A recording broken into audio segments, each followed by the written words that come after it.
mga hakbang na inihahanda dahil sa patuloy na pagbaba ng level ng tubig ng Angat Dam.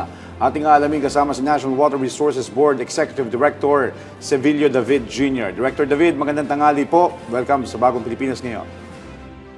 Ay, magandang tanghali po sa ating mga kababayan at sa mga tagapagiling po ng programa. Okay, Director, ano po ang latest update ng tubig sa Angat Dam?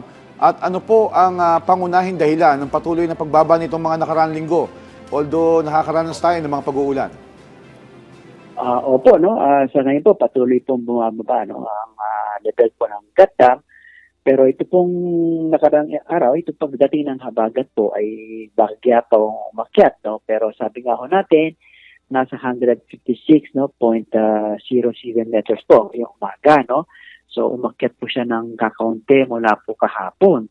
Pero ganun pa man ay hindi pa natin masasabi na komportable na ang level ng Angat Dam.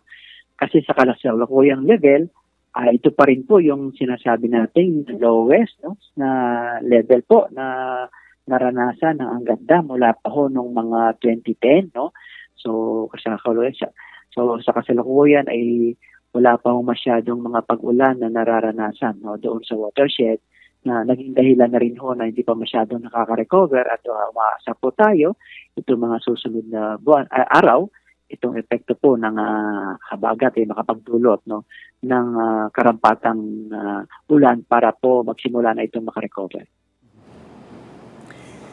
Yes, Director, hinggil nga po sa pagbaba ng supply ng Angat Dam o supply ng tubig sa Angat Dam. Ano-ano yung mga hakbang na kasulukuyang ipinapatupad ng NWRB upang matiyak na sapat pa rin ang supply ng tubig sa Metro Manila at mga karating lugar?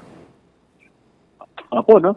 So ngayon po, ang NWRB kasama po natin ng NWSS, masya naman po nangangasiwa sa pagsusupply ng tubig dito sa Metro Manila, ay may mga sinasagawa po tayo, kasama sila, lalo po sila yung nag-implement ito para po magamit yung ibang mga posibleng mapagkunan ng tubig bukod po sa Angat Dam. No? Kagaya po itong mga water treatment facilities dito po sa may Laguna Lake at dito po sa may area ng Cavite. At sa ngayon po, kasalukuyan ay ginagamit din po yung Lamesa Dam at Ipo Dam kung sa ngayon po ay hindi pa masyadong umulan sa Angat Dam, ay ito pong Ipo at Lamesa ay nakakatanggap na rin po ng mga pag-ulan na nagagamit po sa ngayon. Sa ganitong sitwasyon po ay hindi po ganun karami yung nire-release po na alokasyon na tubig na nanggagaling po sa Angat Dam, kasi nga po may nagagamit na ibang alternatibong papagkukunan ng tubig po itong mga nabanggit nga po natin. Okay. Director, may posibilidad po bang magpatupad ng karagdagang water allocation adjustments o iba pang hakbang kung magpapatuloy po ang pagbaba ng level ng tubig sa Angat Dam? Sa ngayon po ay kasalukuyan, nire-review po natin ito pong sitwasyon na kasalukuyan ay sinabi na natin, hindi naman kasama po yan sa pag-review po natin na magkaroon ng karagdagang pagbabawas. No? Pero sa kasalukuyan po kasi, ay hindi na po nagagamit. Ito pong 48 cubic meters na binawasan po natin ng isang buwan para sa July po ay sa kasalukuyan dahil po may nararanasang mga pag-ulan dito po sa Lamesa at Ipo ay hindi po nire-release ng yung buong alokasyon po na 48 cubic meters per second. Mas mababa po yung alokasyon na nire-release po at may ginagamit po na ibang mga sources kagaya po ng Ipo at Lamesa na sa kasalukuyan po ay nakakatulong po sa ganitong sitwasyon po. Director, dahil po dun sa nararanasang habagat and of course yung nagdaang bagyong Inday, paano po nakaapekto itong mga insidente ito dun sa kasalukuyang estado ng Angat Dam? Sa ngayon po ay ito pong habagat kasi po yung bagyo ay direktang tumama po at habagat po ang nagpaulan po dito sa Angat Dam. Pero sa ngayon po ay nagkaroon ng karagdagang tumaas po ng kakaunti, halos mga 20 centimeters po, pero sabi nga ho natin ay gusto sana natin ay mas marami pang ulan ang maranasan diyan. At para naman po makalampas na doon sa critical level na 160 meters, At kung maaari po, ay yung 180 meters po, na siya naman po talagang gusto nating antabayanan. Okay. Director, maliban po dito sa nabanggit nyo na inyong koordinasyon sa MWSS, dito po sa mga water treatment facilities sa Cavite, ganyan din dito sa Lamesa and Ipo Dam, kumusta po yung koordinasyon ninyo ng NWRB para sa iba pang hakbang para mapaghandaan po ang posibleng kakulangan ng supply sa tubig? Opo, no, ang isa po no sa pinagtutulungan din natin una po no yung pinapaigting natin no yung kampanya natin sa water conservation, yung tamang paggamit po ng tubig at ngayon po nararanasan natin na may nakakaranas tayo ng malakas na pag-ulan dito sa Metro Manila ay hangga't maaari po sana ay ipunin ito no at ipunin ng tama no at takpan yung mga pinaglalagyan po natin. Kasi po, pwede po nating magamit ito no, sa mga pangangailangan natin sa ibang mga pangailangan po sa kabayan po natin. At ito po mga tagas po ay kailangan po ay ayusin po natin. Kasama po yan sa loob ng bahay o kahit po sa labas po. No, kung nasa labas naman po ay mas magandang isang idulog agad dito sa mga water concessionaires para po malapatan ang karapatang solusyon. No? Kasi nga po ayaw nating sa ngayon po ay limitado yung supply, mas maganda pong wala pong masyadong nasasayang at wala pong mga tagas no, sa loob at labas po ng ating kabahayan. So yan po, no, at nakikipag-ugnayan din po tayo no, sa mga lokal na pamahalaan para tulungan po tayo sa ganitong inisyatibo. Yes, Director, kanina po nabanggit nyo no, na may mga hakbang naman po ang NWRB para matiyak na sapat pa rin yung supply ng tubig dito po sa Metro Manila at sa Karatig Bayan. Pero sa ngayon po ba may inaasahan pa na ibang epekto yung pagbaba ng water level sa supply ng inuming tubig, irigasyon, at gayon din sa operasyon ng mga hydroelectric power plants?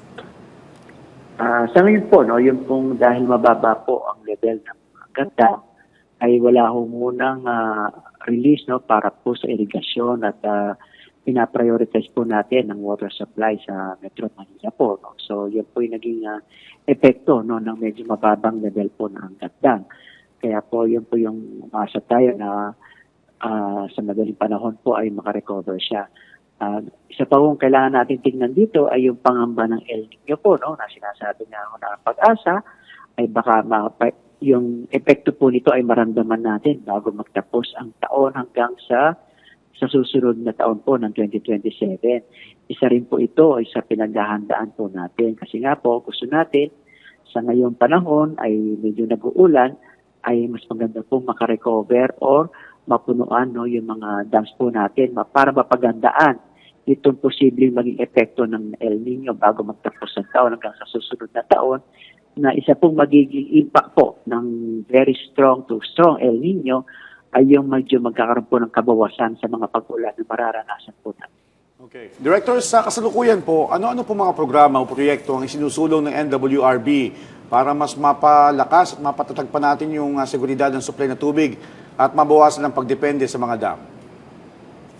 Opo, no? Sa ngayon po, ang isa natin tinitingnan yung makapag-develop po ng mga alternative na sources. Sabi nga ho natin, sa kasalukuyan po ay mayroon pong proyekto ang NWSS dyan sa Laguna Lake na makapagbigay ng karagdagan tubig.